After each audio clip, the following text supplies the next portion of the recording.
Good morning, good evening, depending in which time zone you are. As usual, I welcome you in this podcast, Great Chair Podcast episode. This is six. I want to thank you for being here with us, and of course, as you can see in the book I'm holding today. Today we are going to talk about this gentleman. No idea if you are able to see, but this is the guy, the one and only Elon Musk. The book looks a little bit old because I've been having this for quite some time. I think I bought it in 2019.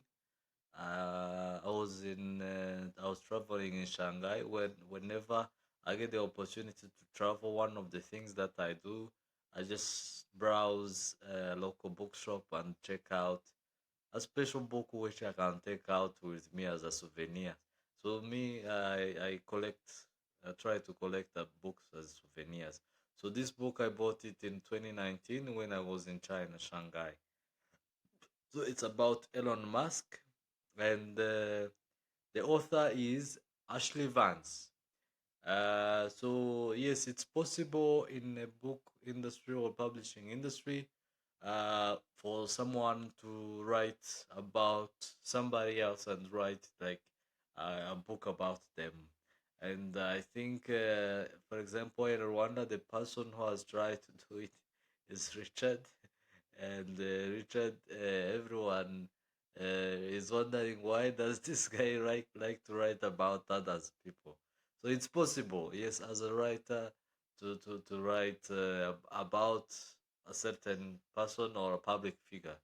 Um, of course, because it's a new thing, always we take it as if it's weird or something, but it's one of the way, not necessarily, even when you see like a big biography people, it's not necessarily that they are the ones who took time to write. There is in the book industry what we call even ghost writing. So basically, you can even have someone and write for you your biography, and you put your name on it as the author. It's possible. It's part of the many business that you can do, hustle around it. There are even, now that I think about it, a publisher from UK who wanted me to create like a team of ghostwriters here locally in Rwanda. So Elon Musk, so it's a new type of business that we do in publishing or in any content creation. Ghostwriting or ghost content creation, it's a thing also. So the book is called Elon Musk, Tesla, SpaceX, and the Quest for a Fantastic Future. I think it wouldn't be. This is the ideal time to talk about this Elon Musk because in the states today is the swearing in ceremony, or inauguration day for President Trump. But we can't talk about President Trump in these past elections without mentioning also the the Elon Musk as a contributor or trying to lobby for Trump to get voted through also his this book when it came out. I think it was before Elon Musk bought Twitter or X, but we can't ignore the fact that Elon Musk did all he could to market Trump or to lobby for the Republicans or next this the time. So I think we won't see much in this book about the this year or Elon Musk with Twitter as someone who has championed the freedom of expression on his platform. Something which is rare for business because for businesses always they try to avoid politics, or but I think at one point we when you I think at a certain level of understanding you find that even business, everything, it comes down also to politics, good politics. And I think most business, big business people have realized that we have to stand on business. Also, meaning to be able to express your even not having a political stand is also risky. So everything is risky. It's better that you have a political stand that also one way it can be risky in a good way, because once your political stand or whichever politician you feel can advance what you believe in uh, wins, you are in the big win. But again, it's risky because if you express your views on political stance and the politician that you support, or you see yourself with, doesn't win, it's a big loss. I think it's a big thing in the West these days. You are seeing many politicians, I mean, many business people openly backing politicians, even in times of elections.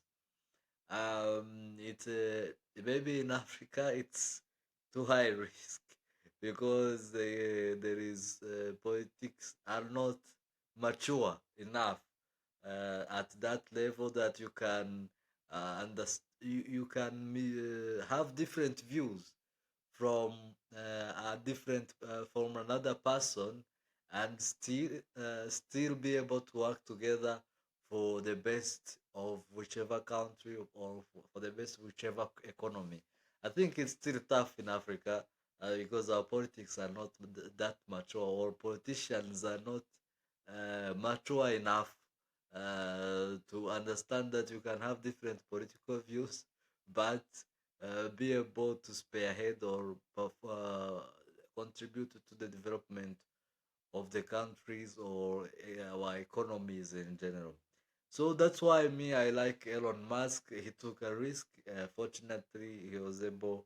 The candidate he was lobbying for has won, and Trump is swearing in today. And I think it's a good thing for Elon Musk. So he's involved in Tesla. Tesla, they make, for those of you who don't know Elon Musk, Tesla, they make cars like EVs, electronic vehicles, those which don't use fuel. He's also part of a SpaceX. They do rockets, and so he wants to settle on Mars. His ambition is that by 2030, one of his rockets could be able to reach Mars, and they start to build another civilization. For his quest is like humans shouldn't be able to settle on one continent. I mean, on one planet. We should be interplanetary species and be on different planets. And of course, with X, the platform that most people are using these days to express their views and everything, he's championing the freedom of expression everywhere.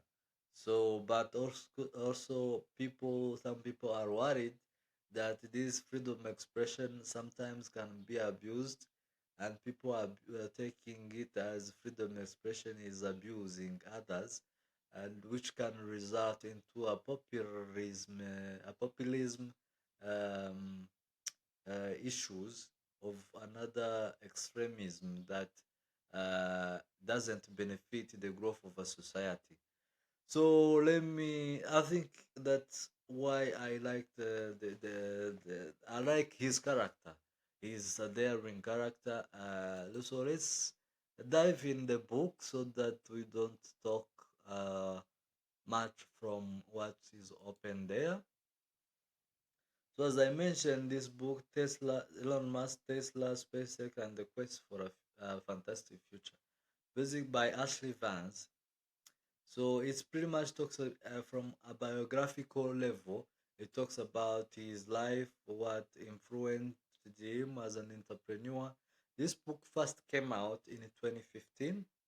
So it looks from a personal and professional journey from his bringing in South Africa. Everyone, the way you grow up always also can influence the way you see the world and the way you approach it. So the main theme is early life. It talks about first chapter early life and challenges in South Africa, Pretoria, like being bullied. Kids who always gets bullied, they always want to overcome and show the world that they can do it. Something that you can look for entrepreneur ventures. It talks about his early entrepreneurship level, Zip2, which sold to Compaq and end up becoming Paper, which also was acquired by eBay. He also the author drives in how he reinvests his money in SpaceX, Tesla, Solar City, and the third chapter it talks about electronic vehicle revolution. How he was able to join the industry of vehicles, electronic vehicles, and he made it a big thing, making it like the first luxury electric vehicle, and also which can be like advanced, like motorsport. You know, this like Porsche level. So it talks about also the fourth chapter, SpaceX, the quest of revolutionizing interplanetary travel, and also to be able to colonize Mars or be the first settlers on Mars. It talks about the personal traits of Elon Musk in the fifth chapter and his leadership. He also talks about his intense drive and perfectionism inspire loyalty Mukazike in his work and for his employees. It's something we need to work on, and the impact of his technology and society.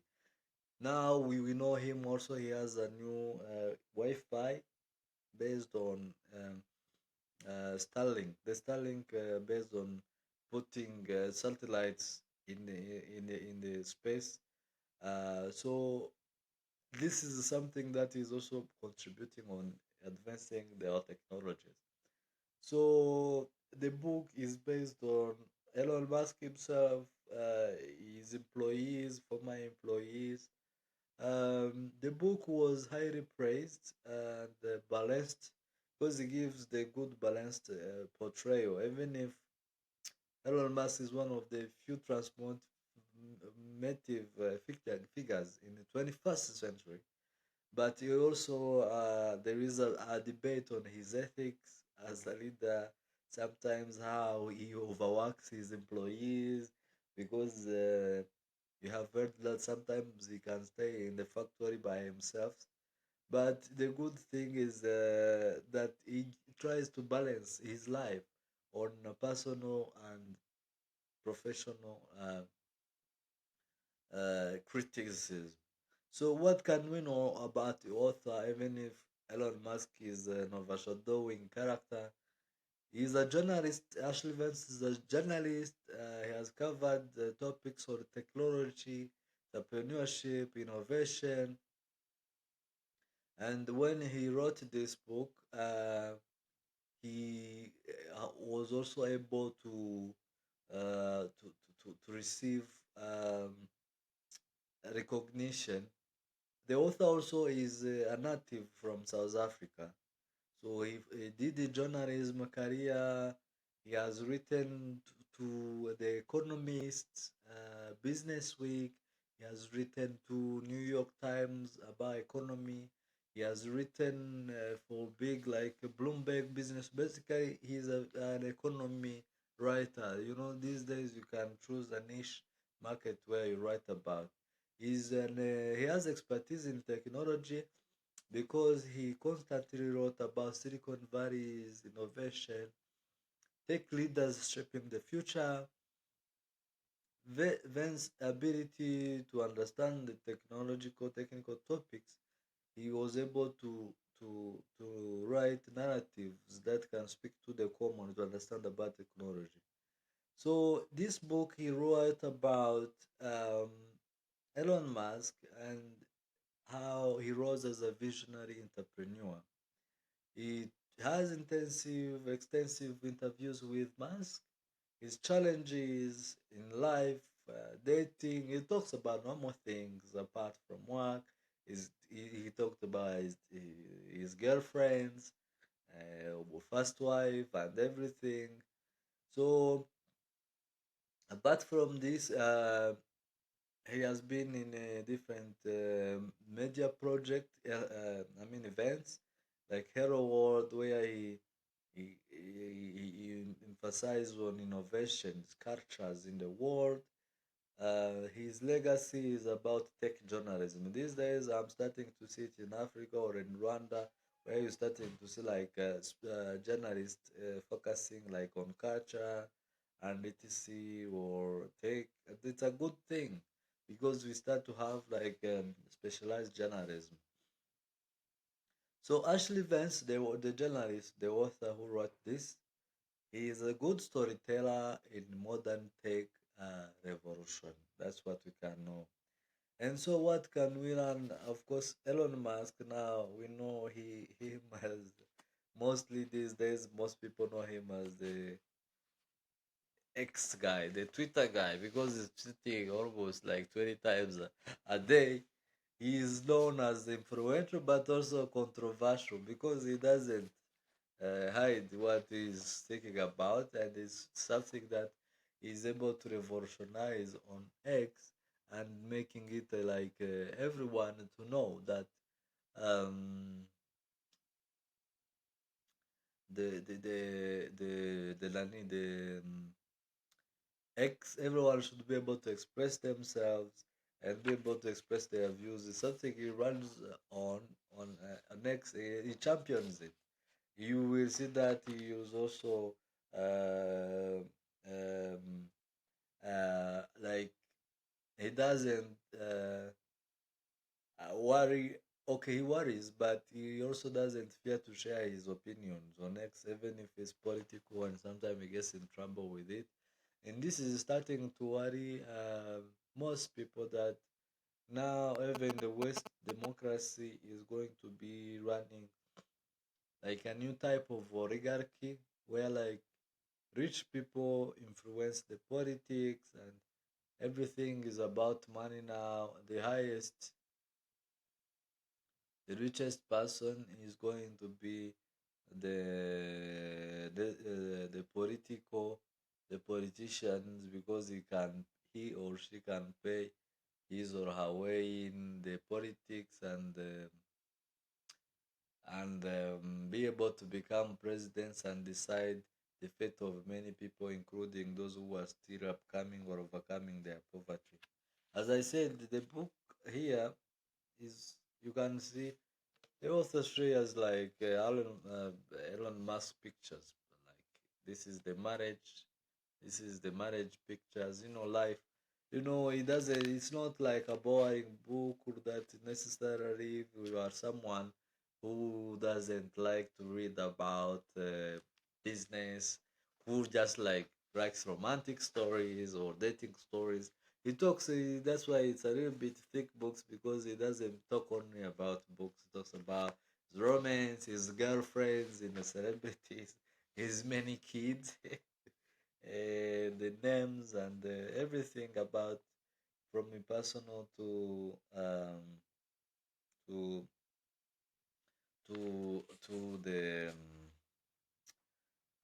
to the professional life. So Elon Musk was born in 1971 in Pretoria, South Africa. So he loved technology, playing with games and everything. I think at a young age, Elon Musk was able to code, to create his own game for the console, I think for the computers. At the age of 12, it was an edutech game and he was able to sell it. Imagine at 12 years old, a kid in South Africa being able to code and create a game and be able to sell it. It was a new thing. So he immigrated because Elon Musk's mother was from Canada and his father was from South Africa. He had some family in Canada, and he was able to move to Canada to study. With only he left South Africa with I think only $100 in his pocket, and he was able to start school at Queen's University in Canada before transferring to Pennsylvania in the States. So his first journey in he talks about it and how like he and his colleagues were broke and managed to rent an apartment and they stayed in coding day to day what they called Zip2 Corporation. He was like a payment system, but a few years later they were able to sell it to Compaq. You know the laptops of Compaq. I don't see it many these days, but the company which made it, it was a payment system. They sold it to three of at 300 million, 7 million to this company, the computer company called Compaq, for 22 million and for 307 million. And Elon Musk was able to get $22 million, and later, no, the Zip2 was not. I think it was like some kind of addressing addresses stuff. And later they co-founded the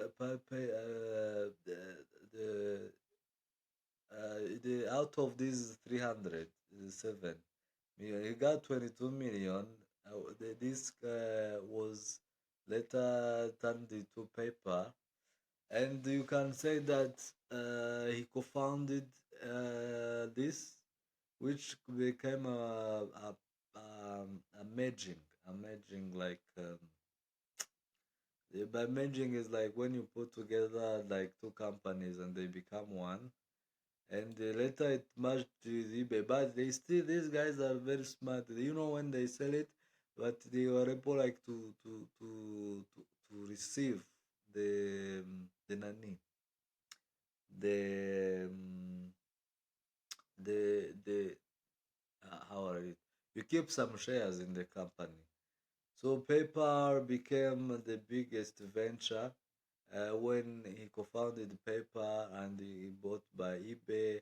They merged, it became 1.5 billion, and he gave Elon Musk 160. Basically, all his companies from Zip to that they sold to Compaq, and Compaq 22 million he invested in PayPal and co-founded it. PayPal was able to merge with eBay as 1.5 billion, and he was able to get 165 million, and the money he used it he put in SpaceX, and another put in Tesla. For SpaceX, he wanted to make easy. Basically, all his money. He talks about, I mean, he's a very risky guy when you look at his entrepreneurial journey. And I think in 2019, when I bought this book, I read it and I was like, okay, me too. I need to try to do as he has been doing. And I was like, I had some money that time. I think I had a big deal, and I was like, I think, oh, because me, I had been a book publisher, and I say I need to invest in something new, and I started investing in animation, and I remember I put like all the money that I had made in that year, and the previous year, my saving, I think I had like 30 million in my bank accounts or something around that. I invested it in animation along the 3 years that went by. That's for those of you who know my animation. I think you know the animations that we have on YouTube called Izozita Sugira. That cost me 30 million, 1 francs. It's like today it will be like 25 or 24,000 USD. Or actually 30 because there was extra man 34. I think it would be around 28 or even 30,000 USD. It was my whole money, but sometimes it has. I haven't like to tell you the truth. I haven't made the return on investment on that one. Sometimes I think like maybe if I should have bought a house back then or bought a plot of land and built a house, it would have been a better investment than the animation. But this is the thing, in entrepreneurship, it's all about risk. When I read about this book in 2019 and saw that it's something that was able to help him, like to take risk and invest. Like here, Elon Musk took like all the money made in paper, I put it in SpaceX and Tesla, and he was able to get broke from it. Uh, but later, somehow, he was saved by some government or some loan and some investors and stuff like that. I mean, it's life of the journey. It teaches you about taking high risk, even if it makes you broke. It talks about how at one point he was able because the money put in rockets are very expensive and you want them to make them cheap, like his Falcon 1 and rockets, they would explode, costing him money and getting broke and everything. At one point he talks about that he didn't ever have money to pay to pay for rent, and he could call his friends, but again friends who are already millionaires like the guys at Google, and he could call them, and because these guys they always have houses all over mansions which sometimes are empty, and he could go and stay at some of their houses at one point because all his money, he was broke. But this is the good thing. Again, you can learn from this book about trying to get connected with the other entrepreneurs, because other entrepreneurs they can understand your struggles sometimes when you invest in things and they don't work out. I think this is very inspiring book for entrepreneurs especially. So I was talking about how some of his like Falcon 1 could like rockets. He had names for them. I think most of them were Falcon 1 up to Falcon 9 and Falcon Heavy. After of it, he was able, the biggest one, the recent biggest one which he was able to land is called the Starship. This is the one that he plans that it will be able. It's because it's so big, because he got fit a few more. Maybe it's like a big sky rise building. You can be able to take people and equipments to Mars. And also it talks about the cars, how some could function, the batteries, the hustles, like trying to build a good product.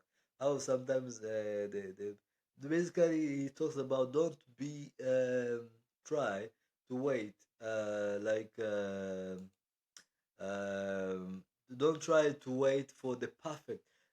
Basically, in his books, he try as an entrepreneur, don't try to wait for the perfect product to launch.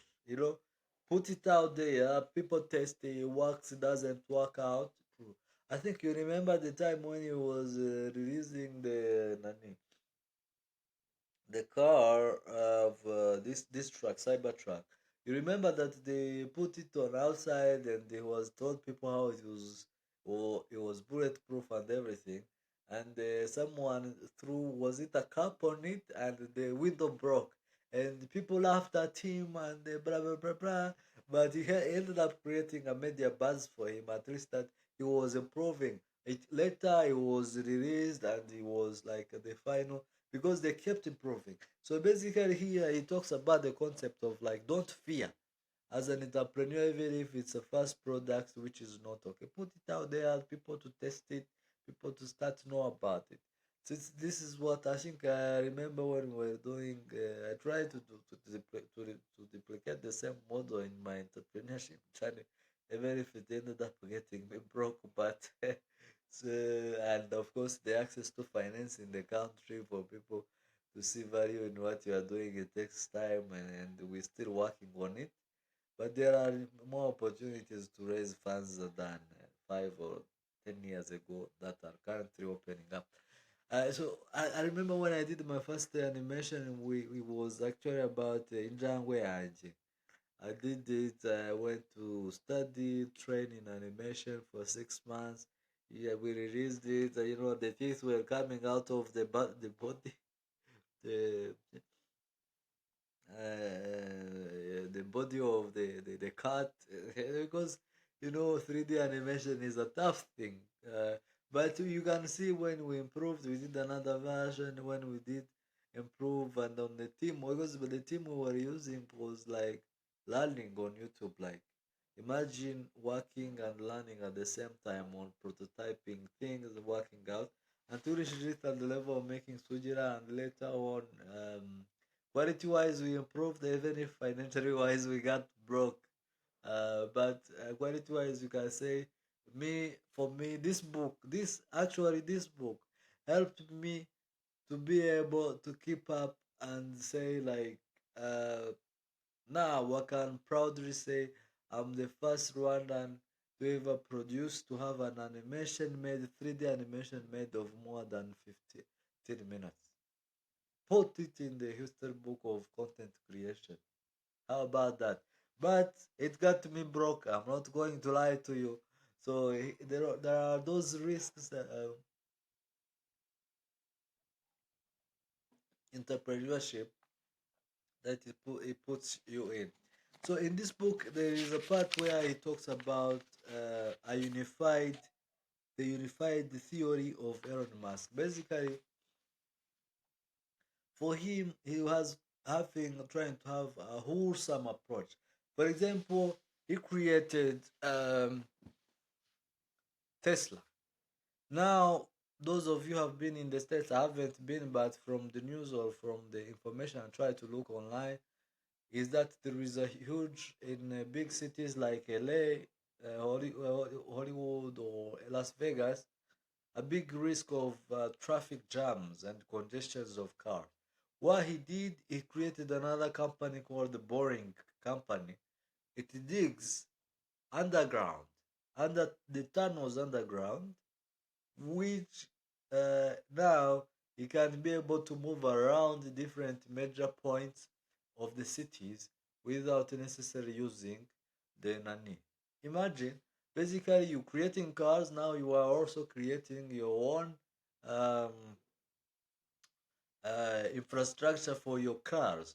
So basically, that's a wholesome or the unified approach of it. And from it, now from there, I created Neuralink, or he could create the Neuralink. Neuralink, basically, they are trying to see how you can uh, advance the human brain to be able to connect to the computers, work with the computers. Basically, your brain, without clicking a mouse or anything on the computer, you can be able to command your computer with your brain and do it. And from that, he came in with co-founded OpenAI, also that almost around that same year. Imagine you having now AI which can be able to work. Now Chat GPT. If it wasn't for him, we wouldn't be having Chat GPT today, because he was able to work out, to take the technicians on AI or researchers, put them there, fund them, give them all the money they needed to be able to get it at a certain level. Even if OpenAI is supposed to be a free, now he's always like saying, I'm leaving, because now they are trying it. I think Microsoft bought it or something. So, and imagine now he's able, recently also in 2022 got 20 the X, the Twitter.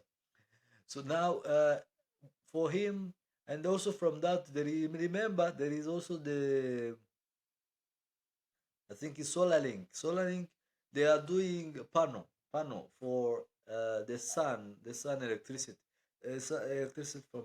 Basically, he is having a whole approach of an advanced civilization, trying to have things which will help us as interplanetary species to be able to survive in either on Mars or everything. So we will have the technology. We'll be using the energy from the sun. We will be able to be using many things, SpaceX trucks, which can be able to drive on the rocky surface of Mars. He's thinking about all these things. They're like, even if we're testing them here on the planet Earth, but he's already thinking like these people on Mars, they will be needed to work with the computers. They will need to work how they can be able to connect the brain with the computers so that you don't have, so basically you will be able, you will be like a walking computer, eh? All these things is thinking about it at this. So his personal philosophy on leadership is work hard, of course, many long hours. So, and he expects it from his team. Some of the team or past team in the book, they also try to balance. And you know, when you writing on a journalistic or media professional ethic, you try to balance the good, the the the advantage and disadvantage. He talks to the past team, past wives who have beef against him, the past girlfriends and stuff like that, that you know, so that you have a balanced, not only good things about it. That's why most people liked this book, because it doesn't talk only about good things, also those who have controversies. So he's also been involved in some legal battles because he's an influencer now. Imagine he today, the stock market in the US, or they call the regulatory body, has denied him like no more posting about stock stuff, because he had reached a level where I can say Elon Musk, I mean Microsoft stock is doing well, and in the morning most people buy it, buy it, buy it, buy it, buy it. Basically, he can dictate the money in the stock, the money flow in the stock. Can you imagine that level of influence? Until the body or the FBI or people started like putting him in court and saying you can't do that anymore, because he can, what you can create a bubble,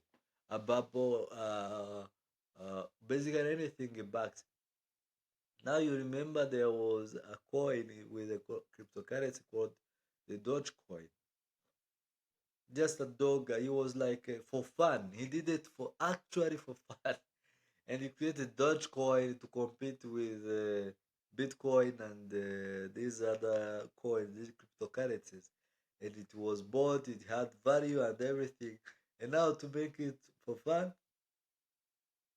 because he has backed Trump in the Nani, in the in the election, Trump has created a new department for him called the Department of Government Efficiency. And he named this because in I mean in syllabus it's Dodge, like when he summarizes in Dodge. So it's like the Dodge coin. So basically, he's doing everything for fun, and basically, it's about trying to see how they can minimize the expenses of the U.S. government. We can't finish without talking that he is named he was the Time Year 2021 Person of the Year Times. You know, the Times magazine. Uh, this year, last year it was Trump. He has 10 children now, so we can thank Elon Musk, at least for those who believe in the freedom of expression, or those who are trying to hustle. He is in entrepreneurship and business or tech. We can say that he has really been like an inspiration in many ways. So I commend this book to many people to read it. It doesn't talk only about business. If you are interested in business, it talks about also personal life, life of dating, you know, because he's had many girlfriends and wives. Thank you. So that's it for this episode. I hope this book will help you guys, and I thank Ashlee Vance for taking this time to write this book. I also would like to thank Harper. I think this Harper Collins. I think this book was published by Harper Collins. Yeah. I need to start taking care of my collection of books. Yeah, this I was thrown around and they look, yeah, it looks old and it's already 5 years. Thank you.